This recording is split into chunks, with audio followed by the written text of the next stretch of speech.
Dawudi, haleluya. Dawudi karakana kari kagemuye gahurana n'ibitutsi bya Goliyati. Dawudi abaza ibibazo bibiri shaka ko tutekereza, warabaza gusa uwo muntu wayo tuka famiye yacu, uwo muntu tuka Isirayeli n'umuntu ki, uwo muntu tuka Imana. Turamenya ko iwanyu ubumwe bwashize bw'imiryango yayo. Umuntu akabaho ndazi abana ba mukuru we ariko akaza kucyasanga ngo rwo arasenga kazuhesha abaturage. Nakini umupira nje nari umuhanga narize gukina. Umunsi umwe dutsindwa n'akayikipe gatoya. Umugabo umwe arantonganya tutashe ngo warangaye, ndamwemeze umupira uragoye. Oya ngo warangaye. Bukeye abaye imyidagaduro y'abagabo bakuru bamushiramo.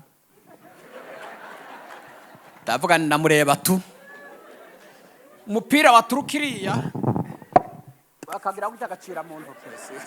Uyu musaza ari butsinde. Shaka ko subira iwanyu. Turamenya ko iwanyu hasenyutse nta bumwe buhaba.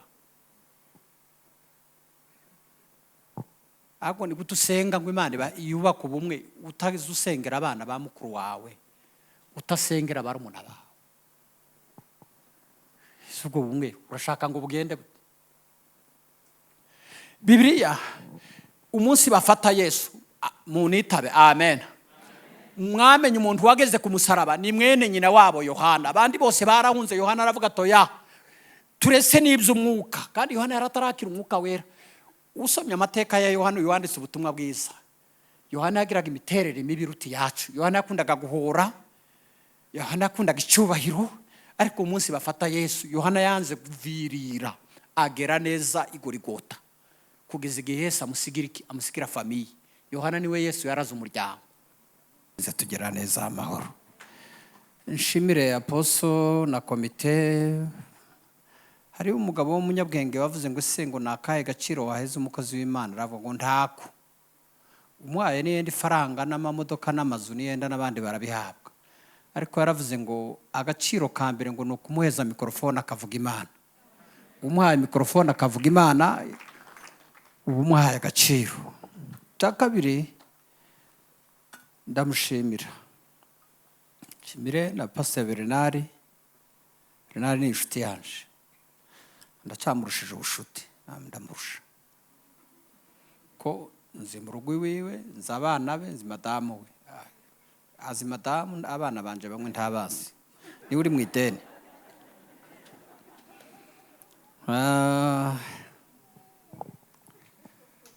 Cyakabiri ndashimira, nari mvuze yuko nje hano inshuro ebyiri bamwe ndi mubimenye ariko nkaza nakoze impanuka. Aje hano naba mvuye kubagwa, nabazwe ku wa gatatu nza kubwiriza hano ku wa gatanu. Ndabihisha pose arabibona ngiye gutahabona mfite amaraso hano munda. Ubu mperuka hano kandi naje hano mvuye nakoze accident. Ibintu by'Imana biracanze sindabyumva ndimushaka ngo mbimenye. Nakoze amasengesho y'iminsi 4 mpaye nso mu Rwandiko rw'Abaheburayo, narasomye inshuro 16. Nja kubwiriza muri Nazarene Kicukiro. Umuntu twari kumwe arambwira atari ko twagiye gusenga kwa Antoine Rutayisire ko hari umwigisha mwiza. Tugiye gushika Sonatibe turi kuri moto tugenda twishimira ibintu Imana ikoze. Umuntu yarambwiye ngo ibi bintu bibaye hano ngo tuberuka muri 2007. Ndi kuri moto, imodoka ituruka hakurya ngariya muri Sahara irankubita. Nisanga mu ikaburimbo ndasyonyagurika wese ndashira. Moto ndacu yabaye, umutari ndacu yabaye, ninje ndaza nza hano ndajijisha ndihambira kandi igisebyo kigishushe namenye ko kitaryana. Mvuye hano rero ndaribwa. Naringiza amezi 3 ngenda kumbago. Ndashimira Imana ndari mfite 120 kugwa mu ikaburimbo n'ibyo biro ni imyaka 62. Ariko cyo cananuye. Icyatumye nanuka ndakibabwira. Ndashimira Imana kwa kaguru kanje ari kazima. Dusome mu gitabo cya Ezekiel 37 umurongo wa 15. Gitabo umuhanuzi Ezekiyeli bice 37 dusome n'umurongo wa 15. Jambo ry'Uwiteka ryongera kunzaho riti, nuko mwana w'umuntu wishakira inkoni maze uyandike uti ni ya Yuda n'iy'Abanyesirayeli bagenzi be, maze ushaka indi nkoni uyandikeho uti ni ya Yozefu inkoni ya Efurayimu n'inzu y'Abanyesirayeli bose bagenzi be, maze uzihambiremo inkoni imwe kugira ngo zihinduke imwe mu kuboko kwawe, maze igihe abantu b'ubwoko bwawe bazagusobanuza bati mbese ntiwadusobanurira impamvu z'ibyo, uzababwira uti uko ni ko umwami avuga ngo dore ngiye kwena inkoni ya Yozefu iri mu kuboko kwa Efurayimu n'imiryango ya Isirayeli bagenzi be, maze mbishyire hamwe n'inkoni ya Yuda mbigire inkoni imwe ibe imwe babe umwe mu kuboko kwanjye. Dusome ubutumwa bwiza uko bwanditswe na Yohana 17 umurongo wa 11. Yohana 17 umurongo wa 11. Nje sinkiri mu isi ariko bo bari mu isi, naho nje ndaza kuri wewe. Data wera, ubarinde mu izina ryawe wampaye ngo babe umwe kuko nanjye turi umwe. Zaburi 133. Ndayikunda Zaburi. Niyo umugabo w'Imana bita Dawidi. 33 muri Zaburi 133. Dorere, erega ni byiza n'iby'igikundiro ko bavandimwe baturana bahuje. Mwakire neza ijambo ry'Imana. Iyo nje hano kubwiriza nza ntahanarize kandi ngira amarira buke, nzandizwa n'amateme mufite agoye, ariko twiga muri teori kandi dutaha hanze agasenyuka ko turiga imbaraga z'ubumwe. Hari igihe ureba abantu bose ukagira ngo muravukana, uza wibesha. Hari igihe batubwira ubumwe bwo muri Bibiliya ukagira ngo buriya mabushiki bubi wawe. Mumbabarire mbabwire ibintu bigira ubumwe, tuje gufata umwanya dusenge. Amen. Nabwiye umutima wanje muri iyi minsi, ngize iminsi mvuga yariyeze ndetse narasaze, ariko ndavuga ngo wose biragahinduka kuko nari mfite ibintu hangaha byibushe.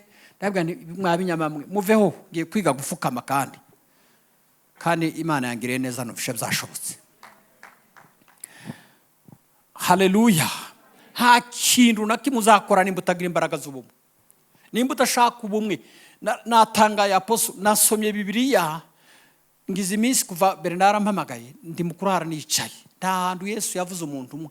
Yesu azavuga babiri, bivuga babiri. Yaravuze ngo babiri cyangwa batatu. Kubera iki? Ushobora gusenga ariko utaza wihangana, ushobora kwihangana ariko utagira ifaranga, ushobora kugira ifaranga ariko utazi usoma. Mbese Bernard ni inshuti yanjye, turakundana. Nigeze musanga ahantu mu gashekereri haruguru y'inzu yiwe hari abanywa rumogi 12. Bernard yagiye kubwiriza i Nyanza, nta umugabo uri mu rugo rwiwe, abana bava ku ishuri. Bernard yarakeneye undi muntu bahagarana kugira ngo Imana imutabarire abana, kuko bari abantu bashobora gutera mu rugo bakica bari abana ba Bernard. Ahari niyende vuga butumwa rigahagarara. Araza nsanga mu wiwe kandi yaramwe ngo nje kurara mu rugo. Ngashitse Imana, si Bernard wese we ntiyareba uko ngana. Ndarara he muri aka kazu, ndarara muri iyi mpumuro y'urumogi iri hano haruguru yanje. Haleluya. Turariye ngo tumare namwe. Ndeka ngubwire, ngiye kukwimura hano. Sinshaka kongera kumva uri hano ku kwezi nduka kumare hano. Ukwezi kwagiye gushira ari Kimironko.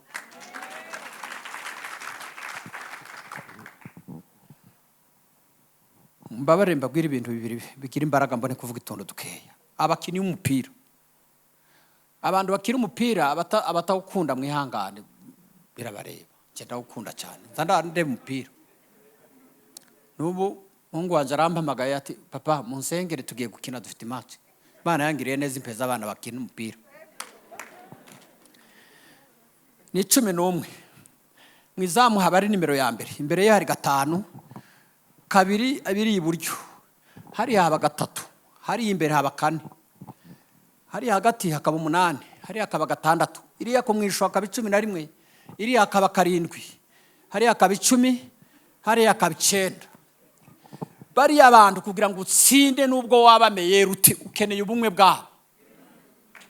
Nubwo waba umeze uti ntushobora gutsinda hatari ubumwe bw'abakini. Jewe abakini b'u Rwanda batsinzwe ndababara ndarira. Uza amafaranga aba yinjiye mu gihugu iyo batsinze, uzishema riba ryaje mu gihugu. Abantu rero bamwe bigize abanyamwuka ku ngufu, ibintu byose bakabireba gusa aho ngaho ntibamenye ko niyo mpamvu ibintu byinshi bitwica nuko tudakina politike mu by'Imana. Umuntu akaba aho ngaho ndaguserera n'abahungu banje, umuntu akagira abana bagasa n'abapangayi mu rugo ntacyo bakora. Ugasanga umuntu afite abahungu b'abasore bakaryama mbere ya se. Biriya nabyo ni ubujiji utamenye iyo buvuye. Bakabyuka inyuma ya se, akabyuka agasanga bimwe biracyaryamye iyo ngiyo. Kandi abana uba ufite kura y'amaso.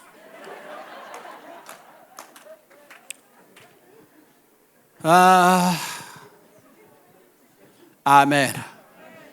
Abasirikare hari timu ntoya yabo nagikoze ubushakashatsi n'amagaye abantu ndabajije section ko abasirikare 12. Bari abantu bagira ubumwe mu mbabare mbabwira uko bahagarara. Iyo bahagaze ko ari 12, afande ni uhagarara hano hagati. Twice agahagarara ibumoso umwungirije abiriye, kandi niyo bagiye guhunga habanzuye kugira ngo bagumane uburyo bwabo aduye atabinjirira. Kandi bariya n'abatari ndabakunda.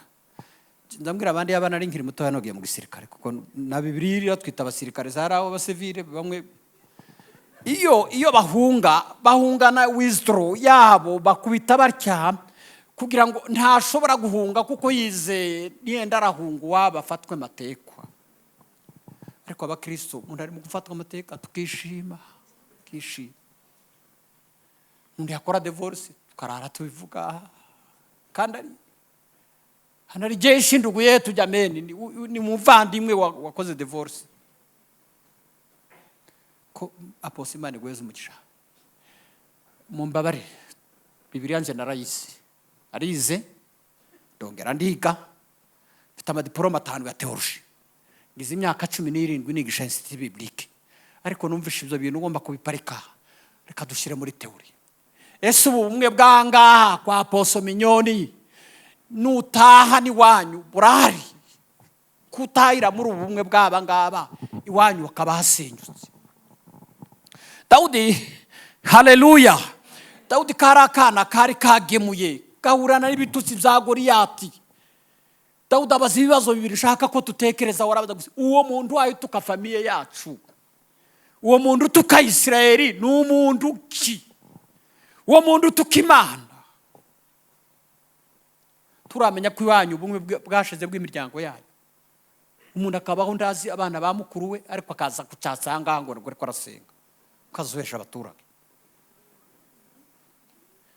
Nakini umupira nje nari umuhanga narizi gukina. Umunsi umwe dutsindwa n'akayikipe gatoya. Umugabo umwe arantonganya tutashe ngo warangaye, ndamwemeze umupira uragoye. Oya ngo warangaye. Bukeye abaye imyidagaduro y'abagabo bakuru bamushiramo. Ndavuga namureba tu. Umupira waturukiriya bakagira ngo cyagacira mu ntoke. Uyu musaza ari butsinde. Shaka ko subira iwanyu. Turamenya ko iwanyu hasenyutse nta bumwe buhaba. Ahubwo ni gutusenga ngo Imana yubaka ubumwe, utagize usengera abana ba mukuru wawe, utasengera barumuna bawe. Ubwo bumwe urashaka ngo bugende. Bibiliya umunsi bafata Yesu munitabe. Amen. Mwamenye umuntu wageze ku musaraba ni mwene nyina wabo Yohana. Abandi bose barahunze, Yohana aravuga toya turese n'iby'umwuka, kandi Yohana yaratarakira umwuka wera. Usomye amateka ya Yohana yanditse ubutumwa bwiza. Yohana yagiraga imiterere mibi ruti yacu. Yohana yakundaga guhora, Yohana yakundaga icyubahiro, ariko umunsi bafata Yesu Yohana yanze kuvirira agera neza igorigota kugeza igihe Yesu amusigira famiye. Yohana niwe Yesu yaraze umuryango, niwe yabwiye ngo mwana uyu mubyeyi uyu mwana. Icyo gihe Petero yari yakase yasubiye ku nyanja. Ko umuryango wanyu gushiranye, kutuzubisha ngo uri umunyamwuka. Kuri uri umunyamwuka, iyo umunyamwuka hari ibintu worema. Haleluya. Kandi ikimbabaza nuko abantu bita barusi, umuntu akita rusi kandi agira karakteri za Orupa. Umuntu agenda nka Orupa yamaze imiryango y'umugabo wiwe, nta muntu mwene wabo n'umugabo wawe wakandagira iwanyu, wamara nguje kwiga ubumwe, uriga ubumwe wayo ubutemagura. Bibiliya iravuga ngo Naomi yarababwiye ngo bakobwa banzi mwagiriye neza abanyakwigendera nimwitahira iwanyu. Orupa aravuga ati nzansa n'uwari uhari. Orupa arasa n'uwavuze ati kwanza umukecuru agira imyaka uyu nguyu. Umuntu upfushije umugabo agafusha abahungu babiri, ndagomba kumwizirikaho nanjye rurambitana. Bahigenda n'ubundi ni kugaragara. Rusi washakaga ubumwe aravuga ati sige mukecuru, uyu muryango nawujemo impundu zihaye zivuga. Naserutse ku irembo abantu bavuze impundu, none umunsi data bukwe yapfuye n'umugabo wanjye na muramu wanje, sige mabukwe niyo munsi ngomba kugenda. Ese ko musize banyoko bukwe, ko murabesha gute ngo mwaje gushaka imbaraga z'ubumwe? Nyoko bukwe ntiyarari wabo, kurabesha ngo waje gushaka ubumwe kandi wayo ubutemagura. Kwanza bakwambika ikanzu nawe ukuntu ngwita sinzi roze bagomba kukwambika, kuri ku rutonde rw'abagizi ba nabi.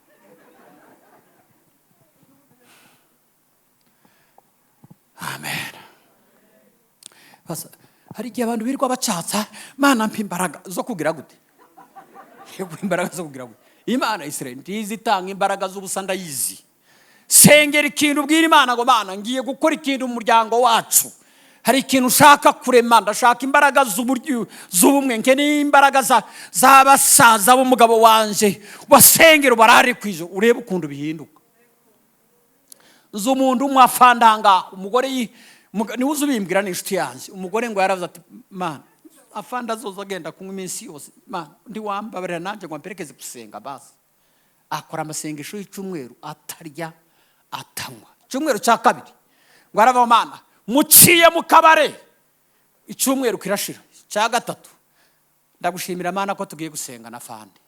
Afande araza yari mu kiniki ngo aseruke amugirira neza. Abagore batasi kubwira abagabo neza.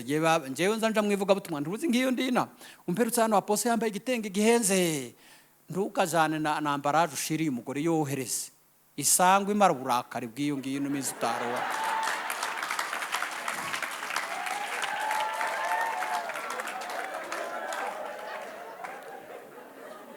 Cyagushika mu rugo ngasanga yasetse posawa.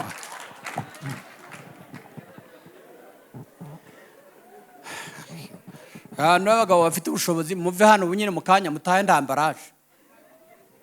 Kandi abagore reka mbabwira abagore bose ni bamwe, yaba yarize abagore n'abagore. Tugaseruke mu rugo rwawe nguse n'umujura, hamagara abana muze muri akantu mbasane urebe ukuntu madame asohoka mu ishambure yiruka n'abatahe. Ambaraje yimuheze uko kwezi buri hari abadayimoni baza bakubitwa gusa n'ineza. Besi neza gusa. Fande ngo aze umugore ngo aramubwira ati Fande urarushe ariko ejo uzamperekeza gusenga. Mu gitondo ngo arabyuka ati byuka woge umperekeze gusenga. Ntiyamubwira ngo aje gusenga wowe mperekeza nanjye nza guherekeza mu kabare. Ngo aramubwira ati ariko umusatsi amaye ifaranga nawo agiye kuzinywa mitsingi. Nawo umugore yavuze ati aranywera ubusatu aragera ku rusengero no munsi. Ijuru ryemeye birakunda. Hanyuma ngo aratinda aravuga ati cyanyota. Umugore ati ngaye amafaranga agenda wiyogoshesha. Bwa kabiri ariyogoshesha aravuga ngo reka tinde ngo asange yagenda. Nawo umugore yavuze ati nishake nsange duhurirane n'umukristo wanyu mva ku rusengero ariko ndarumugezaho uyu munsi. Ngo ashike baramuzana bamwicaza imbere yafi y'abapoza aho ngaho ngo babwirize ngo arebe abona abantu bose n'abarokore niwe mupagani. Azambwira ati nisanze narize ati madama hano guri bimyira. Twaherutse kujana nawe korona itaraba muri Nyungwe ndatangara arapfukama ibyumweru bitatu birashira, ndibura nsanga ndi igisivile kiri aho ngaho kandi abindi yasenga azavuga Mana ndagushimiye Mana. Fase Mana barashimira iki? Inde wasengera ubumwe bw'imiryango yanyu? Inde wasengera ubumwe bw'imiryango yanyu? Iyo wakoze amadivorce uzumva ari cyo cyubahiro cyawe. Iyo abana babaye inzererezi uzumva ari nde wabisengera? Apos reka mbabwire, hari igihe aruha kandi abantu bakubwira ibibazo hari bigenda bikakwa affect ahantu. Erega ibibazo ndi sa amashimwe niyo azatuma umuntu atwanganuka. Nayo ibibazo bamwe umugabo yaranyanze iyo bimukubwiye nawe ararira. Sa abagore se siko ateye, iyo urize nawe ararira, nawe biragenda bikipa kikahana. Hallelujah. Ariko Imana yabwiye Israeli ngo uzafate, yabwiye Ezekiel ngo ugende ufate inkoni ya Yuda, bari baratanye, uyandikeho izina rya Yuda, ufate n'iyindi uyandikeho Yosefu, numara uzihambire hamwe ngo zibe inkoni imwe. Uyu munsi Imana ihambire umuryango wawe hamwe. Imana isubire ihambire umuryango wawe. Nagiye kubwiriza i Butare kuri kaminuza, umukobwa araza arambwira ati pastor wabwirije hayarira.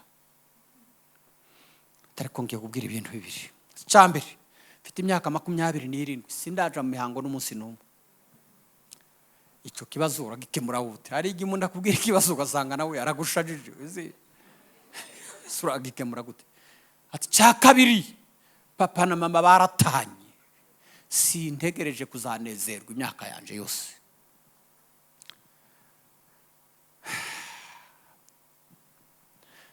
Ambwira ati twende gusenga, sanze mu icumbi, ndaseka nkuseke. Hamwe tubaza kuseka kandi bibabaje.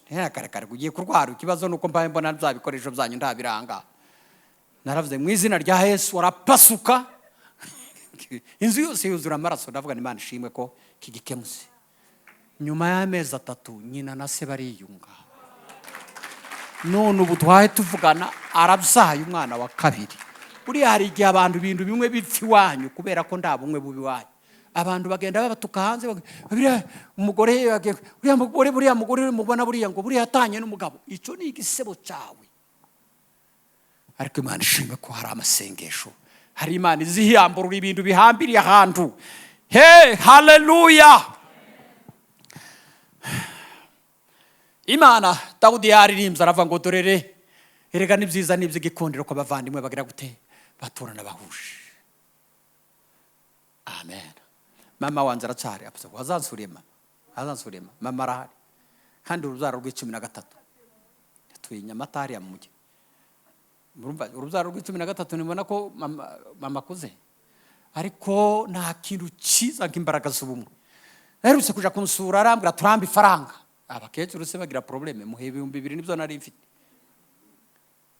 Atuye tinze ngo aje kuba nka saa 8 atuye kwa mukuru wanje imfura ya mama.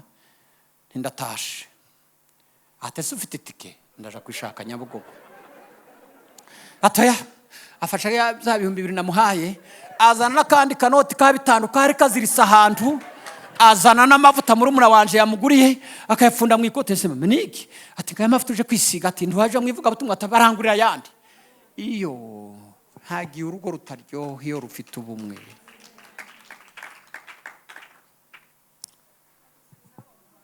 Ayongeraho na 5 n'amavuta kandi ubwo nari mfite imyaka 57 mama yaracyari kwaza. Iyo urugo rufite amahoro ruraryo. Mundaje gushaka ngo dusenge nta zavuga ndacyafite umwanya wo kuvuga se ndapfa none, ariko ndashaka atekereza umuryango wawe. Hari ubumwe mufite? Bibiliya yavuze ngo erega ni byiza n'iby'igikundiro kwa bavandimwe baturana bagize gute bahuje. Nimba hari ibintu byiza no guhuza n'abakuru bawe n'abantu mwese mugahoberana kandi biracakunda. Nimba hano hari Imana ya Israeli, nimba kanseri zishobora gukira kubera ikiwanyu abademoni banyu batatsindwa, nuko utarakira utariremamwe ubumwe ngo wumve ubaye ubumwe. Kandi reka mbabwire birya apostle yazavuga ahantu dutuye ahantu hose twatugenda tutura maduyi. Aho Dawudi yirangwaga na intelligence wa Sauli witwa Dewogi yirwana na Dawudi akaja kurara kwa Sauli. Dawudi yigeze kuja ku rusengero gufunguza abantu amakuru. Sawuli arabimenya aravuga ati se ko numvishe urukuru ngo Kimihurura Dawudi bamubonye. Abantu baravuga batoya yaragiye ahubwo ageze zamayanga iyo ntaheruka muri Kigali. Deo gat kandi yariye ku rusengero Kimihurura naramubonye nimugoroba. Aho twirirwa intelligence za satani naho ziba, ariko tugomba kwirema mu ikintu cyitwa iki imbaraga z'ubumwe. Wumvishe ko wabaye ubumwe bese bararigisha ubumwe kandi ufite amahane urataha kubita abakozi iki ngiki ase buriya bari abantu bafite abakozi kiriya ni ikigaragaza Imana yaguhaye mu rugo rwawe kandi kizakubuza ijuru. Mubwire neza umuntu yokoresha pasa tuvugisha ukuri. Umuntu yokoresha umwana wa rubanda saa 11 z'urukerera kageza saa 5 wawe aryamye wawe afite amaguru angahewe.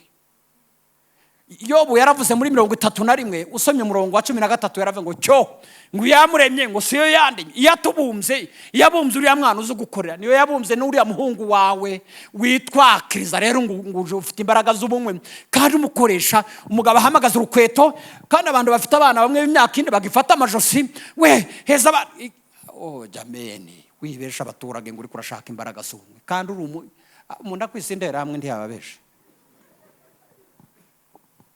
wica. Amen. Kandi isi tubamwo isi yuzuye aduyi mu minsi abantu baherutse gukora inama yo gukubita Pastor Berna. Nje nikuriyeho nzashimira Imana ko naje mu Rwanda ndi mukuru narakijwe mba ndi muri gereza ko banarakubisa abantu ntirwaga ndwana nibwo bwari ubuzima bwanjye nigeze gukubita umugeni ngira ngo umugabo arakare nawe mukubite kandi nza nibaza ubwo burakari nagiraga aho bwage ntabwo nkigira nta burakari.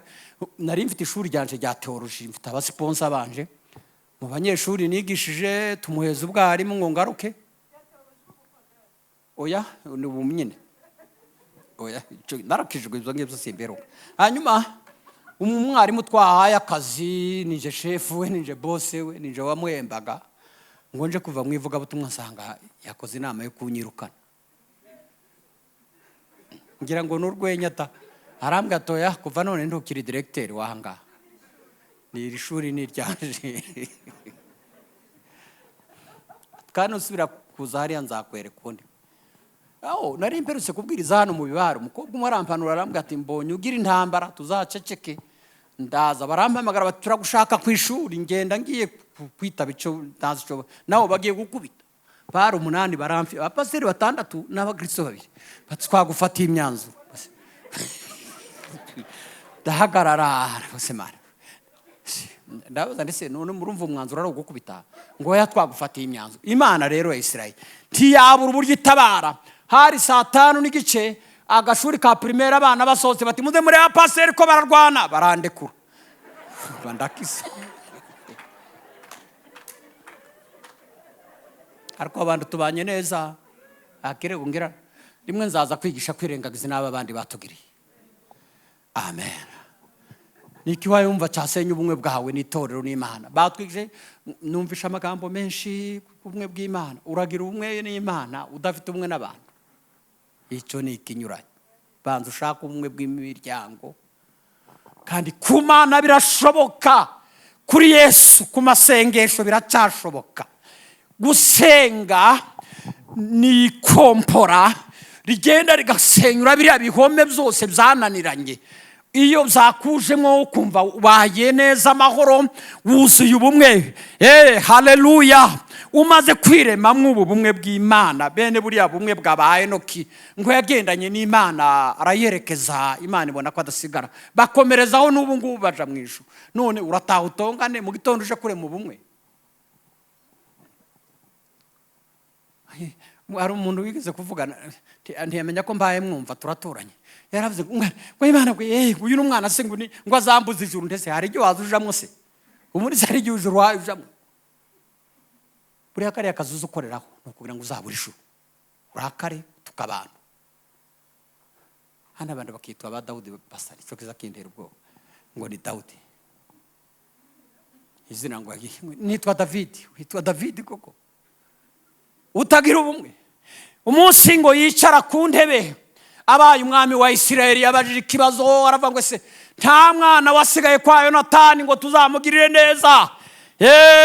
Haleluya. Yibuka imbaraga z'ubumwe. Ninde wasana uriya muryango wanyu? Ninde wasanya ubumwe bwanyu? Hari winzira mirimo. Nzanumva abantu bavuga ngo jewe ngo mabukwe ndiza tuvugana musedingira 5,000 urebe ko abigaro. Mwite mama wakuze umubwira mama. Umubwira uti mama ndagukumbuye reka ngohereze miti, reka ngohereze mega, reka ngohereze igikombe cy'amata. Ndebe ko gutuka yakiriye 5. Banza umurogesha amafaranga uzabone kumubwira igitekerezo, ariko yarabaye korompi. None se abahungu n'abakobwa, jewe Imana ishimwe, Imana ya Isirayeli izangire neza, nimba ari ugufa ari uzapfa mbere ya madamu, kuko sinasubira gushaka undi mugore. Fiançaye yananira, sinamenya gutreta.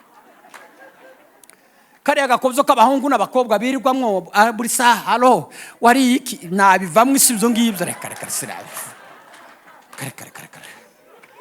Ko babahamagara buri saha, sheri yandika utuntu twa message tw'indabo tw'utumodoka tumwe badafite.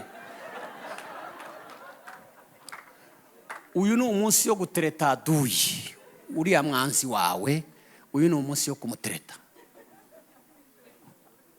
Nimba tuyi Butare, ejo mu gitondo uzogura umwenda ushire kuri volcano, umubwira utewe hari ambarage nohereje kuri volcano, agenda ufate wa usengeye urebe ukunda hinduka. Nabwirize mumbabarire kuvuga gutyo, sindi umupolitician n'ibindi nta bintu zibi. Ibyo pose yabwiye nje sindi nta bintu z'amadini ngira, nize ma religion chrétienne, nize amadini 36. Ibyo kwirwa rero icyo namenye cyo, iyo umuntu yananiwe no bukristo zarwana n'ubwo abandi. Abantu bose nibeza mu matorero basengeramo fera, ariko ni mwijuru. Icyo ndabaco sinaba mu Yehova ngo ntibazaja mu ijuru. Coco abo bose ndabishike. Sinaba n'umusiramu. Aya basenga Butara, Nyirarumene Abdul Karim, Nyinani Amin. Imana yabo ntiza yumva usenga ureba kimiyura mpaka muri Arabia Saudite. Ntiza yumva usenze uhagaze mpaka honda gatwe hasi. Ntiza yumva mwicaranye n'abagore mpaka mushiriki kuta hasi. Nawe yacu warambarara hasi wamerute. Imana ya Isirayeli isayumva. Banyirayo nibayigumemo ntaco mbarwanyije, kuko sinda contribution mbaye mbaheza, sintwaye Korowani ndacafite Bibiliya. Ariko reka mbasubire mbibutse, ninde wane mu bumwe wa mumbabarire naraye ntekereje, mureke turebe genocide irangira mu Rwanda, musubire murebo ubumwe president ahabugejeje. Bankureba ubumwe aho bugeze. We unanirwe n'agafamiye k'abantu 7, famiye yanyu kunanira. Ntiwarebera basi ngo urebere kuri muzehe, aho abantu bahoberana. Umuntu akavuga ngo ninje watemaguye umuryango ndawumara, ariko abasigaye bagahoberana. None mwebwe gusa ngo tundu ari umwe ngo batanye n'umugabo ngo korogate. Umugabo yazanye korogata ikuye hano Kigali niyo aho hirya mu cyaro, murabizi ko natwe ariko umudayimoni wo mu mujyi nawe namenye ko ari umunyamujyi. Uri umudayimoni wo mu mujyi nawe no umunyamujyi wo mu cyaro n'umunyacaro.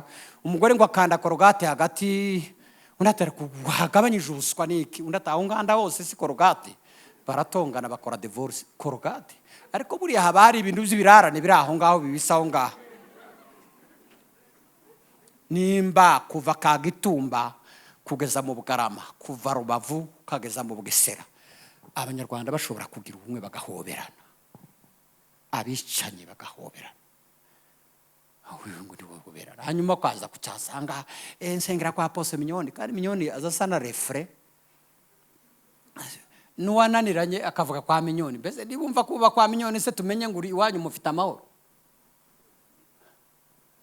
Murabizi nkunda gushungera ubuke ngiye gusoza dusenge. Ndashaka gusenga nicyo nubushe umutima umbwira gusenga.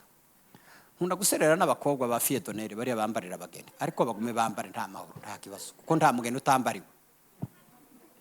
Nta mugeni utambarirwa. Ariko ikibazo nuko bambarira none ejo akambara, ejo bundi akamba, umuntu agahora yambarira abandi. Si wewe wasenze nawe nturakura se? Ufite abakobwa baberenze imyaka 30 ngo baracari impinja, dabavanga urubyiruko rusigane ngo agasigara. Urasigara utangiye kumera imvi. Pole sana. mfite abahungu b'imyaka 42 bavuga ngo urubyiruko rusigara nawe akipakikamo. Iyo wicaranye n'urubyiruko uzumva urubyiruko. Hamwe mwambwiye ngo yabuze abakobwa sashaka abamarayika kubera nyine intambara bagira imiryango yabo. Mana uzandebera umukobwa, amaso yawe ndiyobona umukobwa paka baje kubaza Imana ibintu byose se bibaza Imana. Wewe tegura umushinga, nimba uriya mukobwa Imana itamushigika impamvu zizaboneka zo kukwanga. Muranumvishe se? Handa abakobwa reka mbabwira imvura ntizigwa ibihembwe byose. Imana ikayora amatelefone y'abahungu bose bakaguhamagara ngo uracari kuja kubaza Imana. Ngiyo seze ugiye kurangira. Numara rero atangire gutuka Imana. Aposo aro twari twavuganye ndi wamuparitse se ndi wabeshe ndi wamubwiye ngo uracari kuja kubaza Imana. Pole sana. Niki cyagarura ubumwe wanyu. Bibiliya yavuze ngo Mose yarabwiye ngo Yosuwa ngo bari yabanze ku musozi wa Refidimu genda urwane nabo. Amaboko ya Mose ngo araruha. Haleluya. Hari igihe amaboko aruha. Aposo amaboko arazaruha. Dayasi hari igihe abana bayarusha we. Ahungu wanje yaherutse kunkorera utundu yarasigaje ku ishuri Rukobo bakambwira ngo yamenye ibirahuri nkishura kugeza igihe mpamagara mumbwire polisi bamufunge. Kuja mwivuga butumwa kugira ngo umwana wawe yamenye ikigo ngo yanga kwegoshesherera mu kigo ngo kaja kwegoshesherera Nyagatare. Hamwe unoze papa ngo akohereje amafaranga y'itike ndayohereza. Ngo nonse kohereje makeya nohereza yandi. Unoze pastor ngo papa ngo wa muntu ngo yohereje ngo yatashe nohereza itike ya gatatu. Kandi ngo mare bafata moto barabatendeka ari babiri ngo baje gushika muri Muvumba babanazemo. Baramba magara bati umuhungu wawe ari mu bitaro yakomeretse. Mpamagaye ku kigo batareko ndi twamenye igihe yatahiye. Twasanze yaragiye. Byansabye kugira gute gufukama. Binza ibintu bizananiranye ku ivi biracyashoboka. Imana rero yaje kungira neza yabonye amanota y'ikirenga. Yabaye uwa mbere yabonye amanota 100% none yabonye kaminuza. Aramba magara ati papa sinakuyemo agahigo ntiwakoze ariko bivuye gusenga. Nudasenga urugo rwanyu ruzashira usigare hano gusa. Kandi ahangaha ni heza nanjye ndahakunda. Nza niha amanota ndese. Baye nkuva muri ADPR ntoza hano noja kwa Antoine. Samsine iyo match zombi sinamenya. Aho naso. Ko hano ni heza. Ahantu hari Imana tugenda tubwiriza. Ari ahantu ugera ugasanga network ashitani raho ngaho. Hari n'ahantu usanga Imana ukayumva kuri uwo musozi.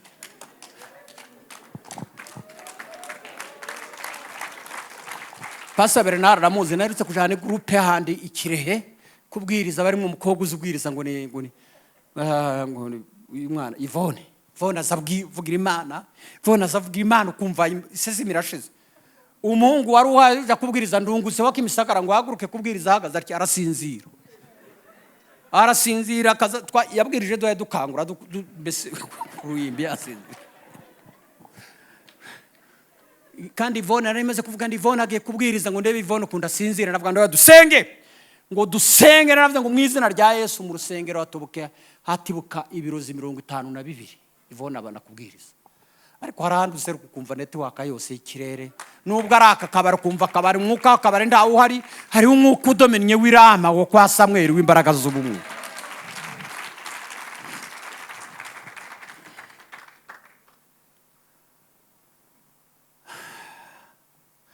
Amen.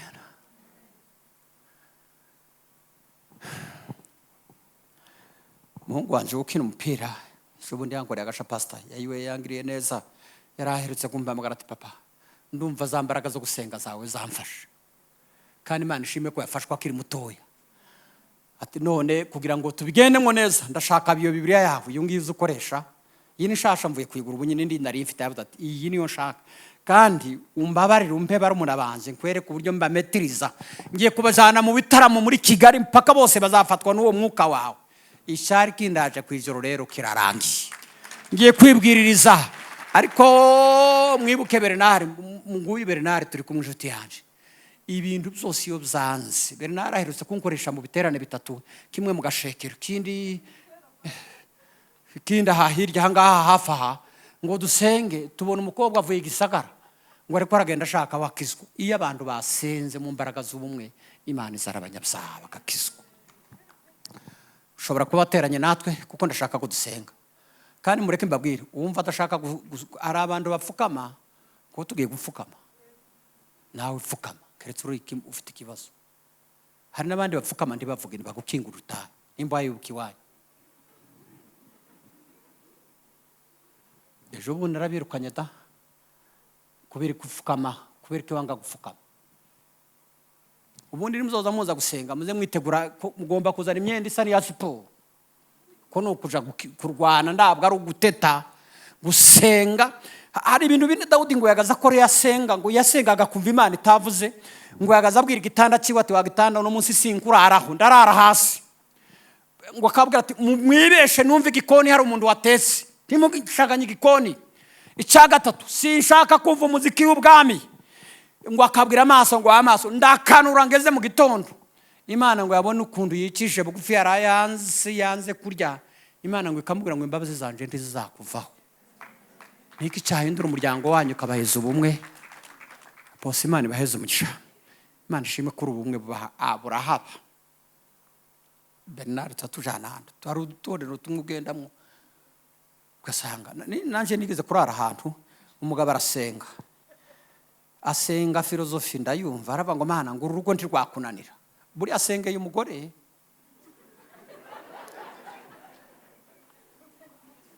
Aravuga ngo Mana ngo urugo ntirwakunanira.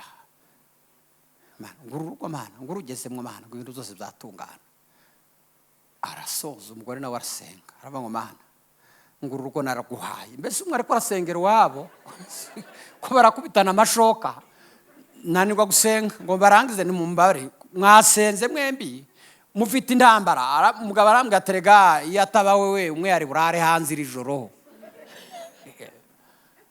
Wanza wuzura imbabazi z'ubumwe wumve kubaye ubumwe abantu bose bahobere. Ngewe nta kibazo nige pasabirana uranze mwana wa data. Nta kibazo ngirana n'umuntu wese. Abantu bose mba numva nabahobera. Kandi niyo mahoro ngira. Ni wowe uyu mubiri ngira nta mahoro nigira Jonathan. Nta kintu kiza kindaza ku ijoro. Ahabyo kwirwana sinza mpanika bijya biraza abandi ku ijoro ngo byacitse. Ntabyo ngira. Mberuka muri 94. Kandi nunapfusha ndukantumire nzi kuvuga ku rupfu. Nafusha umwana wanje nsanga madame ari korarira ngo saraja wabuza woza warebye akagozi kwiyahura nimbabuza handi wiwe. Ni bande bakunda kuja mu ijuru? Abakunda ijuru. Abakunda ijuru rero inzira imwe yo kuja mu ijuru n'ugupfa. Kuna mu ijuru n'ukuzapfa. Hanyuma tukaba tugiye mu ijuru ry'abera. Dusenge wewe uno munsi wo kurira Imana. Tarayendira ijuru ririwendira. Ubumwe bwashize umuntu azabona ko umugore ari mubi. Umuntu akabona ko umugabo wibeshe. Numvishe umugabo avuga ngo yanga umugore ngo ntakijanye n'igihe. Wewe se uracajanye naco. Iyo bavuze ngo tuhimbaza Imana uzareba abasaza ko tubyina. Bese tugira gutya kwazabona wacejeje neza byavuye inyuma nawo amaboko ni yasigaye amaguru byara amafera beto yarabaye ngo uracajanye n'igihe.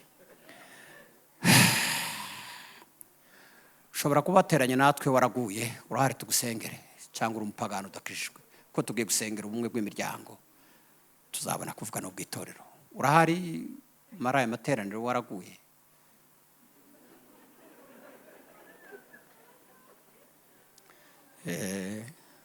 Uburenganzira Imana nizambaza ngo se kubera kutakijijwe Imana izambaza ko ndavuze. Tugiye gusenya rero ibintu birwanya imiryango yawe wibwirira Imana yawe izayumva. Usengera ya office usengeramwo Imana iguheremwe ubumwe. Imiryango yacu Imana yireme. Muranemera se dupfukame. Imana ya Isirayeli. Papa waradusengeye uravuga ngo data mbasize mu isi ariko bo sabisi ngo babumwe.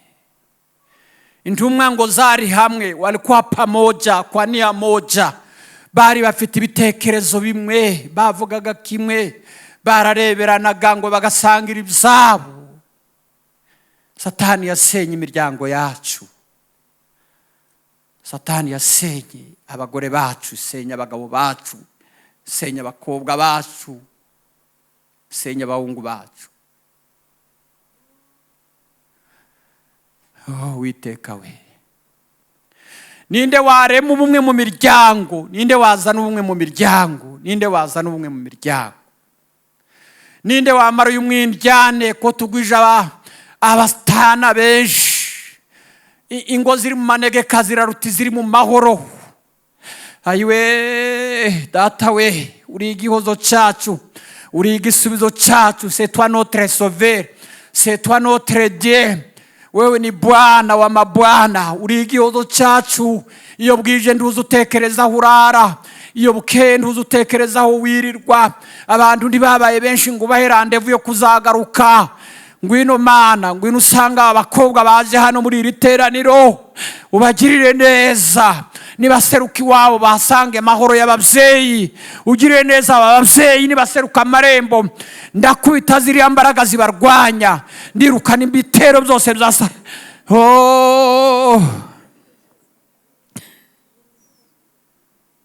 Fite abana b'imfubyi bafite ababyeyi.